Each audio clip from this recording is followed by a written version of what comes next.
Alam nyo ba, sa likod ng pagsikat ng araw at paglitaw ng buwan tuwing gabi, mayroong isang walang hanggang kwento. Isang kwento ng pag-ibig, pamilya at sakripisyo na isinulat mismo sa kalangitan. Halika't pakinggan natin ang alamat kung bakit nga ba tila walang katapusan ang paghabol ng araw sa buwan. Ito yung tanong, di ba? Bakit nga ba parang laging hinahabol ng araw ang buwan? Araw-araw natin itong nakikita, pero sa likod pala niyan, mayroong isang napakadamdaming kwento na siyang humubog sa mismong takbo ng ating mundo. Ating alamin. Okay, so balik tayo sa simula. Noong unang panahon, bago pa man magkaroon ng araw at gabi, ang lahat daw ay nasa perpektong balanse. At ang sentro ng balanseng ito, ang pag-iibigan ng dalawang napakalakas na nilalang, si araw at si buwan. Si araw, isipin nyo, balat niya ay purong ginto. Siya yung simbolo ng lakas, ng enerhiya at yung init niya nagbibigay buhay. Si buwan naman na may kutis na parang pilak, siya yung kabilang panig ng lahat, nagbibigay ng lamig, kapayapaan at pahinga. Perfect combination, di ba? Sila yung mismong pundasyon ng kaayusan ng lahat. At dahil sobrang lakas ng pagmamahala nila, nagbunga ito. Hindi lang ng isa o dalawa, kundi libo-libong mga anak, ang mga bituin. Sila ang naging palamuti ng buong kalawakan at bawat kislap nila ay patunay kung gaano kadalisay at kung gaano kalakas ang pag-ibig ng kanilang mga magulang. Imagine that! Isang pamilyang literal na nagbibigay liwanag sa buong Sansinuko. Pero alam naman natin, sa maraming perpektong kwento, laging may isang anino na darating. At dito, dahan-dahang nagsimulang masubok ang pag-iibigan nila at ang pundasyon ng kanilang pamilya, unti-unting nayanig. Ang interesting dito, at dito rin nagsisimula ang trahedya, ay kung paano ang mismong pagmamahal ni Araw ang naging sanhi ng problema. Habang lumalaki kasi ang pagmamahal niya para sa pamilya niya, lalong umiinit at lumalakas ang kanyang liwanag. Nung una parang bihaya pa nga eh. Yun nga lang, may problema. Ang mga anak nila, ang mga bituin, hindi sila kasinlakas ni Araw. Sila ay marurupok, maliliit, at ang kapangyarihan na dapat sana'y nag-aaruga sa kanila ay unti-unti nang nagiging isang panganib. Siyempre, bilang isang ina, si Buwan ang unang nakapansin. Sa tahimik niyang pagmamasid, nakita niya yung unti-unting paghina ng mga anak niya. Yung mga kislap nila, dahan-dahang kumukupas sa ilalim mismo ng nag-aalab na pagmamahal ng kanilang ama. Isipin niyo yung pighati niya na makitang lalalanta ang mga anak mo dahil sa bagay na hindi niyo naman kontrolado. At dito natin makikita ang bigat ng dinadala ni Buwan. Itinago niya yung lungkot niya, pinili niyang manahimik na lang at magdusa. Kasi alam niyang madudurog ang puso ni Araw kapag nalaman niyang yung sarili niyang pagmamahal pala ang sumasakal sa kanilang mga anak. Isang napakalaking sakripisyo para protektahan silang dalawa.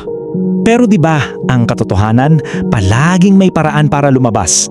At dumating na nga yung sandali ng komprontasyon kung saan ang pag-ibig nila ay nasubok sa paraang hindi nila kailanman inasahan.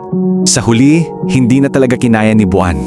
Nilapitan niya si Araw at sigurado ako basag na yung boses niya noon. Sinabi niya yung masakit na katotohanan. Mahal, yung init mo, nakakasira na. Hinihina na nito ang ating mga anak. Pero si Araw, hindi niya matanggap. Nasaktan yung pride niya. Para sa kanya, imposible. Ang init ko ay pag-ibig. Paanong ang pag-ibig ko pa ang makakasakit sa sarili kong mga anak? Yung sakit na nararamdaman niya, naging galit. At sa tindi ng emosyong niya, yung halo-halong sakit at galit at pagkalito, isang malakas na bugso ng init ang biglang kumawala sa kanya. Hindi niya sinasadya, pero yung bugsong yun, sapat na para matakot ng husto si Buwan. Na-realize niya, wala na silang oras. Sa purong desperasyon ng isang ina na gustong iligtas ang mga anak niya, sumigaw si Buwan. Kailangan ko silang ilayo sa'yo. At niyakap niya ang mga nanginginig niyang bituin. Hindi yun tagtataksil, yun ay isang desperadong hakbang para iligtas ang pamilya niya. At dito nagkamali ang lahat. Kasi ang nakita ni Araw ay hindi isang inang nagliligtas. Ang nakita niya ay isang asawang tumatalikod sa kanya at itinatakbo ang kanilang mga anak palayo. Yung durog niyang puso biglang nag-apoy sa galit at doon nagsimula ang walang katapusang pagkabol. Siyempre, itong personal na trahedya nila nagdulot ng gulo sa buong Sansinukop. Ang galit at init ni araw nagbanta na tunawin ng lahat. Dahil dito, kinakailangan ng makialam ng pinakamataas sa lahat, ang dakilang lumikha, si Bathala. Dumagundong ang boses ni Bathala. Tama na.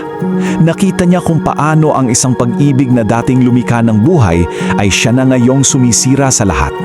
Kailangan nang magbigay ng isang hatol para maibalik ang balanse. At ito na nga ang naging hatol. Si araw itinalaga sa umaga. Sa araw ang tadhana niya, habang buhay na habulin si buwan. Pero hinding-hindi siya maaabutan. Si buwan naman itinalaga sa gabi.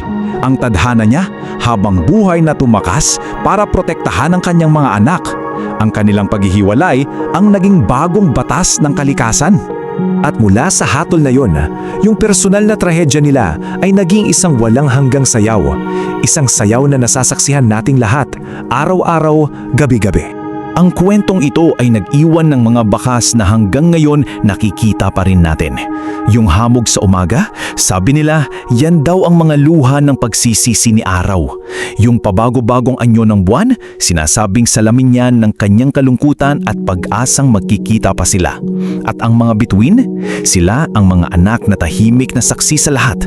Pero may mga pambihirang pagkakataon. Sa mga eclipse, doon sila panandaliang nagtatagpo. Ang gintong liwanag ni araw at ang pilak na sinag ni buwan muling naghahalo. Isa itong maikli at mapait na paalala ng pag-ibig na nawala bago sila muling paghiwalayin ng kanilang tadhana. So ano ba talaga ang aral dito para sa atin? Na ang pinakadakilang pag-ibig, hindi lang puro sidi at pasya ng kailangan. Kailangan nito ng balanse at higit sa lahat, pag-unawa. Kasi ang pagmamahal na walang pag-intindi ay pwedeng maging isang napakamapanirang bagay. Grabe, no? Ang trahedya ng isang pamilya ang siyang nagtakda ng ritmo ng buong mundo natin. Isang araw, isang buwan, magpakailanman na ikinulong sa isang sayaw ng pag-ibig at walang hanggang pangungulila. Kaya, sa susunod na tumingin kayo sa langit, sa pagsikat man ng araw o sa pagkislap ng mga bituin sa gabi, ano kayang kwento ang makikita ninyo ngayon?